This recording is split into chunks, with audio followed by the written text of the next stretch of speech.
আমেরিকার সর্বোচ্চ ক্ষমতাধর ব্যক্তি এমন একজন অস্থির মতির লোক যার কাছ থেকে সঠিক কথাবার্তা আশা করা অন্যায়। উত্তর ইসরায়েলের মানুষ প্রতিদিন কান্নাকাটি করার পাশাপাশি তারা নেতানিয়াহুকে গালাগালি করছে যে কেন এই যুদ্ধ বাঁধিয়েছে, তাদের জীবন দুর্বিষহ হয়ে উঠছে এবং আমেরিকানরা নিজেরা ব্যাখ্যা করছে যে এই হামলায় কত কত ক্ষতি হচ্ছে। তাহলে যুদ্ধ অপরাধ যদি কেউ করে থাকে, ইউএন চার্টার যদি কেউ লঙ্ঘন করে থাকে, সেটা হচ্ছে আমেরিকা। যে দেশটি এই কাজটি, এই অন্যায় যুদ্ধ ইরানের উপর চাপিয়ে দিয়েছে, সেই দেশটির 85% লোক এই ডিস্যালিনেশন প্ল্যান্টের উপরে কিন্তু নির্ভরশীল।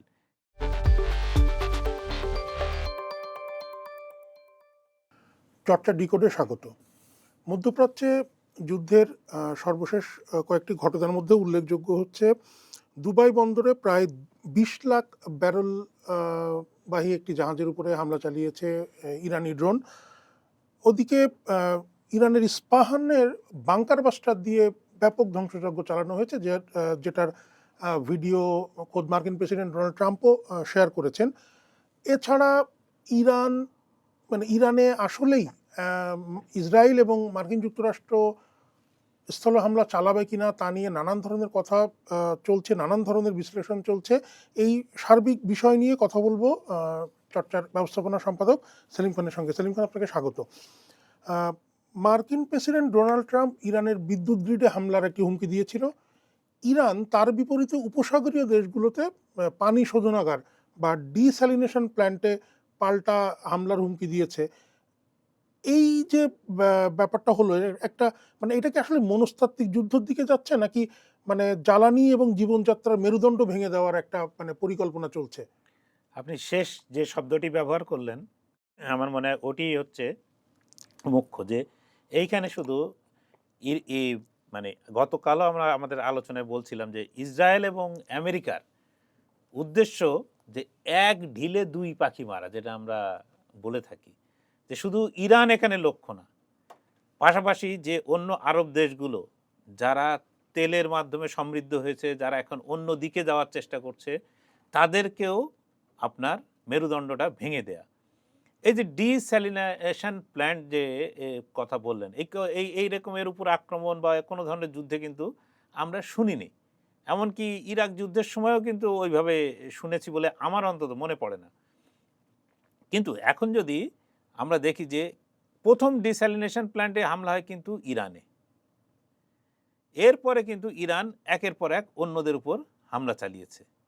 আমাদের বুঝতে হবে যে ডিস্যালিনেশন প্ল্যান্ট জিনিসটা কি এবং এর উপরে কেন এটা একটা দেশের মেরুদণ্ড ভেঙে দিতে পারে।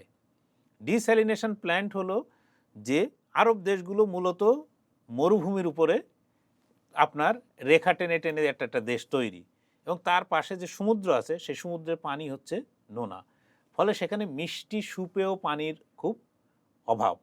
এই সুপেয় পানির অভাবটা দূর করা হয় কিভাবে?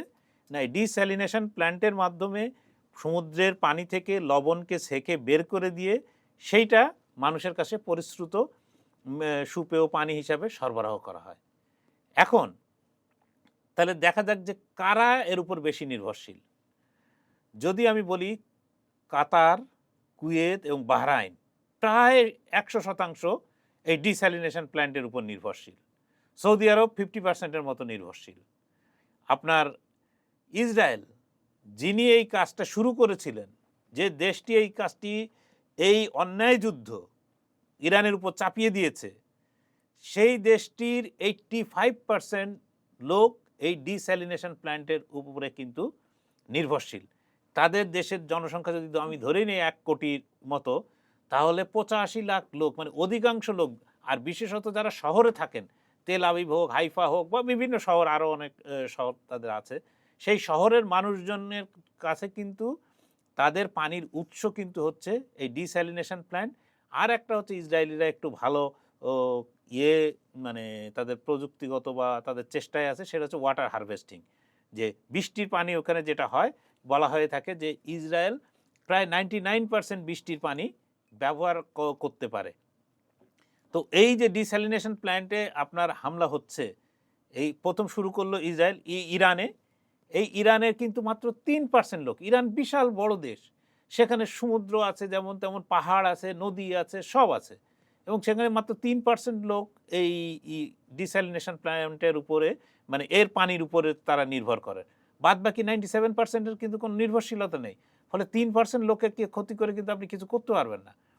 কিন্তু আপনি চিন্তা করুন, যদি ইসরায়েলের ডিস্যালিনেশন প্ল্যান্টগুলো ইরান ধ্বংস করতে পারে, যদি মানে অধিকাংশ না পেরে অর্ধেকও ধ্বংস করতে পারে, কি অবস্থা আপনার ইসরায়েলের হবে পানির অভাবে? ইসরায়েলের, আপনার গতকালই একটি ভিডিও দেখছিলাম, ইসরায়েলের কিছু লোক তারা মিশর সীমান্তে চলে গেছে। মিশর সীমান্তে গিয়ে বলছে যে তোমাদের আমরা এত টাকা দেব, এত ইয়ে করবো, ভাই তুমি আমাকে শুধু তোমার এতে ঢুকতে দাও, আমি এইখান থেকে অন্য দেশে চলে যাব। মানে তারা এখন দেশ ছাড়ার জন্য মরিয়া। আপনার দক্ষিণ লেবাননের পাশে যে উত্তর ইসরায়েল, উত্তর ইসরায়েলের মানুষ প্রতিদিন কান্নাকাটি করার পাশাপাশি তারা নেতানিয়াহুকে গালাগালি করছে যে কেন এই যুদ্ধ বাঁধিয়েছে, তাদের জীবন দুর্বিষহ হয়ে উঠছে। এই যে ডিস্যালিনেশন প্ল্যান্টের আপনার বলি, এইখানে আমাদের লক্ষ লক্ষ প্রবাসী ভাই বোন এই দেশগুলোতে আছেন, সে সৌদি আরব হোক, কুয়েত, কাতার, বাহরাইন, ওমান, সব জায়গায় আছেন।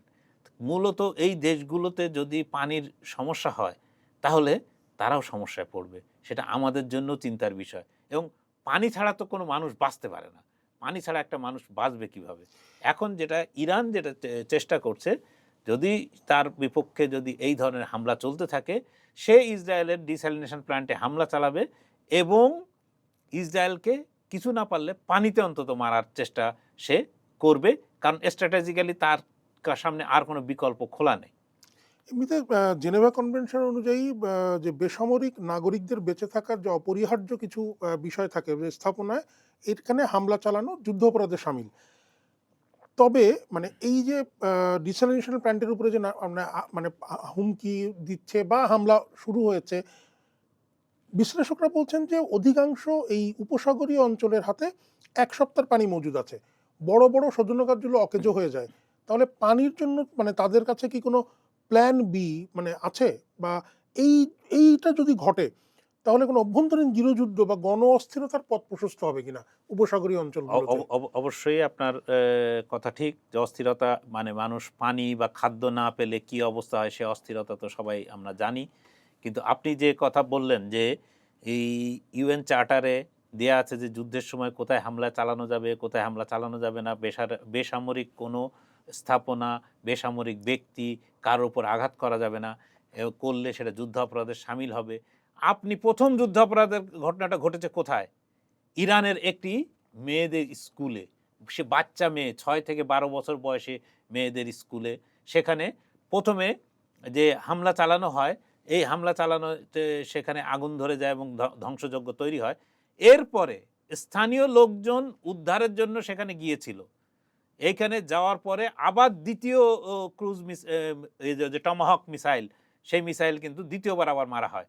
এর ফলে শুধু 170 জন এই যে শিশু কন্যা যারা পড়ার জন্য গিয়েছিল তারা কিন্তু প্রাণ হারিয়েছে। কেউ একবারও, আপনি দেখেন যতগুলো কথা বললেন সেই কথাগুলো হচ্ছে যে ইরানের বিপক্ষে যে দেশগুলো দাঁড়িয়েছে, অন্তত ইরানের পক্ষে নয়, বিপক্ষে আমি যদি নাও শব্দটা ইউজ করি, পক্ষে নয়, এমন দেশগুলো যারা আমেরিকার মিত্র হিসাবে এখানে কাজ করছে, আপনি তাদের উদাহরণ, তাদের 7 দিনের পানি, হায় হায় তার কি হবে?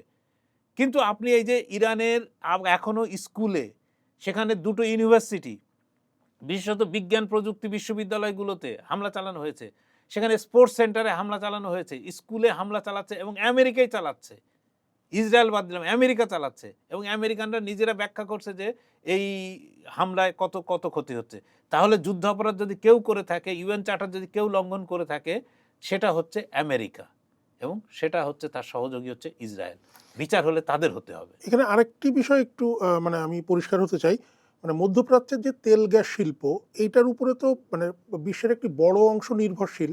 এই তেল গ্যাস শিল্প কিন্তু সরাসরি পানির উপরে নির্ভর, মানে পানি এখানে লাগে, আবার এই পানি শোধন করতে মানে তেল গ্যাস এটার দরকার হয়। এই যে চক্র, এই চক্রে আঘাত লাগলে মানে বিশ্ব অর্থনীতিতে মানে বিশ্ববাজারে জ্বালানি তেলের দাম ও সরবরাহ ব্যবস্থা ভেঙে পড়ার কি কোনো আশঙ্কা আছে যদি এই পানির উপরে হামলাটা হয়? পানির যে আপনার যে কোনো কাজে যে কোনো টারবাইন চললে সেটা উত্তপ্ত হয়, উত্তপ্ত ঠান্ডা করার জন্য সবসময় পানির প্রয়োজন। আপনি দেখবেন যে যেকোনো আপনি একটা গাড়ি চালান, সেখানে কুলেন্ট দিতে হবে, সেখানে নানা ধরনের আমরা আগে দেখতাম যে বাস বা অন্য গাড়ি বা ট্রাক দিয়ে গ্রামে ওই সামনে বনেট ইয়ে পানি খুলে দেয়। এই বালতি দিয়ে কল মানে বা পুকুর থেকে পানি নিয়ে পানি ঢালছে। তো ঠান্ডা রাখা গাড়ি ঠান্ডা মানে কোনো কিছু মেশিনকে ঠান্ডা রাখার জন্য পানির একটা সরবরাহ থাকতে হয়। অবশ্যই যদি পানির সরবরাহ এখানে বন্ধ হয়ে যায়, তাহলে তেলের উৎপাদন কম হবে। শুধু তেলের উৎপাদন কিন্তু এখানে কমার বিষয় না। তেল উৎপাদন করে তারা কোথায় নিয়ে যাবে? পাঠাতে তো পারছে না, হরমুজ বন্ধ।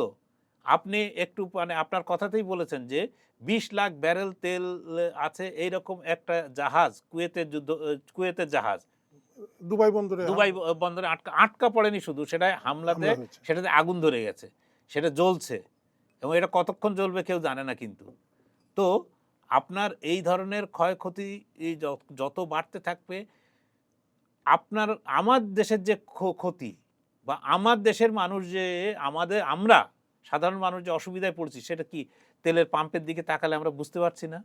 এটা লোকের আলোচনায়, কথায়, সংবাদ মাধ্যমে সব জায়গায় আমরা বুঝতে পারছি না যে কি ধরনের মানে সমস্যার মধ্যে আমরা পড়েছি, এবং এটা যদি আরও দীর্ঘায়িত হয় তাহলে কি পরিমাণ ঝামেলার মধ্যে আমরা পড়ব, এটা তো আমরা প্রত্যেকে বুঝতে পারছি।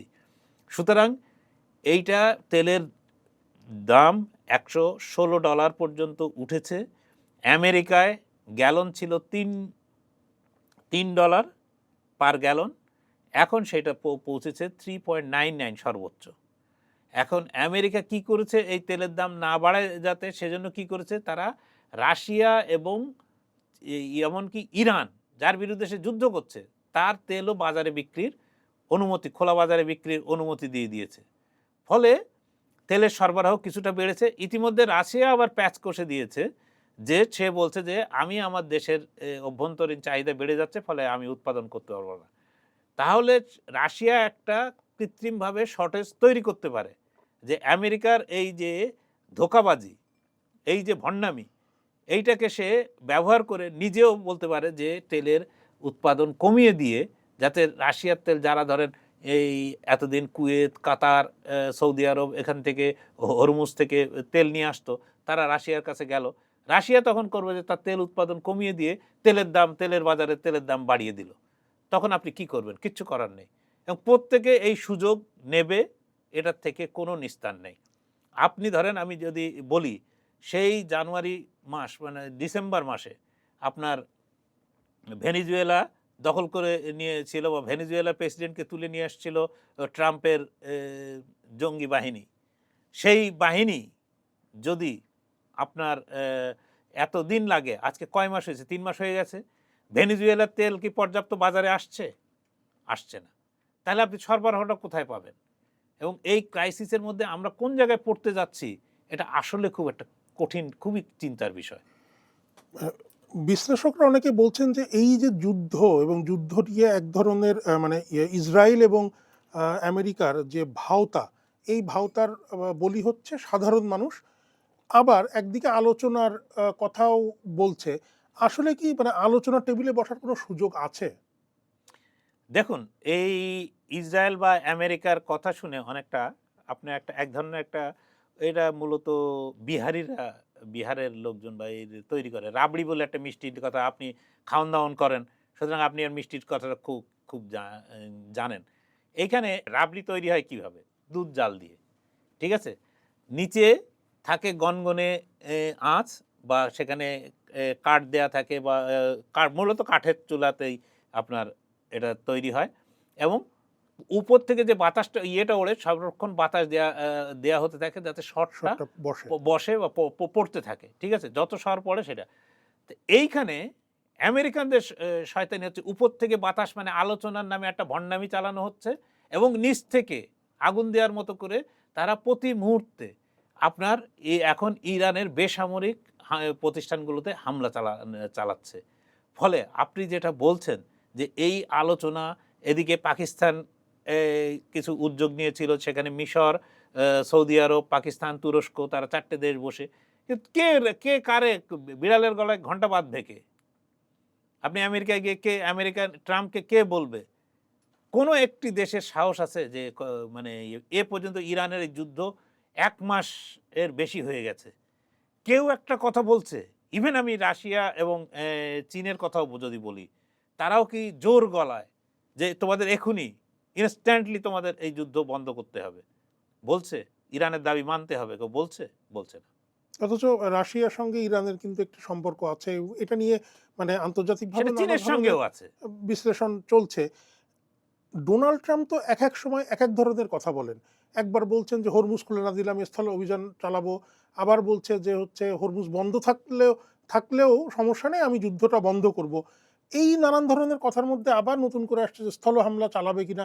আসলে স্থল হামলা কি ইরান বা আমেরিকা চালাবে, এরকম কোনো মানে আশঙ্কা কি আছে? দেখেন আমেরিকা চালাবে বা চালাবে না এর কোনোটাই প্রেডিক্ট করা অসম্ভব। কারণ আমেরিকার সর্বোচ্চ ক্ষমতাধর ব্যক্তি এমন একজন অস্থির মতির লোক, যার কাছ থেকে কোনো কিছু মানে সঠিক কথাবার্তা আশা করা অন্যায়। তিনি যেটা মনে করেন সেটি করেন। যেরকম ইরান যুদ্ধের সময় অনেকে আপত্তি তুলেছিল, তিনি তাদের সঙ্গে সঙ্গে স্যাক করেছেন, তাদেরকে তাদের পদ থেকে বিতাড়িত করেছেন। তার এই ইরান যুদ্ধের কোনো যৌক্তিকতা না পাওয়ায় তার প্রশাসনের একজন ঊর্ধ্বতন ব্যক্তি পদত্যাগ করে দিয়ে চলে গেছেন। যে তিনি প্রেসিডেন্ট যে মিথ্যা কথা বলেছিলেন যে ইরান আমেরিকার জন্য হুমকি হতে পারে, তিনি তিনি গোয়েন্দা সংস্থার দায়িত্বে ছিলেন। তিনি একজন আমেরিকার মানে এক্স সোলজার, বড় কর্মকর্তা।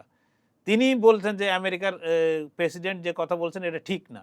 মানে একটু ঘুরিয়ে ফিরিয়ে বলছেন যে প্রেসিডেন্ট একজন মিথ্যাবাদী। তো আপনি এইরকম একজন লোকের কথা শুনে কি প্রেডিক্ট করবেন বলেন? কখনো তারা আলোচনা চালাতে চালাতে যেদিন তাদের আলোচনার চূড়ান্ত বিষয়টা হবে, শুক্রবার দিন আপনার আলোচনা ওয়াশিংটনে হয়েছে, রোববার দিন জেনিভাতে আলোচনা হবে, জেনিভায় আলোচনা হয়ে তখন মোটামুটি একটা শেপ নেবে যে আলোচনাটা কোন পথে ইরানের সঙ্গে এবং আমেরিকার আলোচনাটা এগোবে। আপনি তার মাঝখানে শনিবার দিনই আপনি আক্রমণ করে দিলেন ইরানে, যখন আর আলোচনার কোনো রাস্তাই রইল না, সবকিছু ভেস্তে গেল। কি বলবেন এটা কি? মানে এটা অনেকটা আসলে ওই যে গুপি গাইন বাঘা বাইনের হল্লা রাজার মতো। হ্যাঁ, একদম। ধন্যবাদ আপনাকে। চর্চা ডিকোডে বিশ্লেষণ করছিলেন সাংবাদিক সেলিম খান। দর্শক, আপনার কাছেও একটু জানতে চাই, যে কথাটি সেলিম খান বলছিলেন যে পানি নিয়ে একটি নতুন ধরনের সংকটের মুখোমুখি হতে যাচ্ছে উপসাগরীয় দেশগুলো, তার প্রভাব বাংলাদেশেও পড়বে। আপনার এই বিষয়ে মতামত কি, সেটা চর্চার ইউটিউব চ্যানেল এবং ফেসবুক পেজে কমেন্ট করে জানান। চর্চার ইউটিউব চ্যানেলটি সাবস্ক্রাইব করুন, ফেসবুক পেজ ফলো করুন, চর্চার সঙ্গে থাকুন।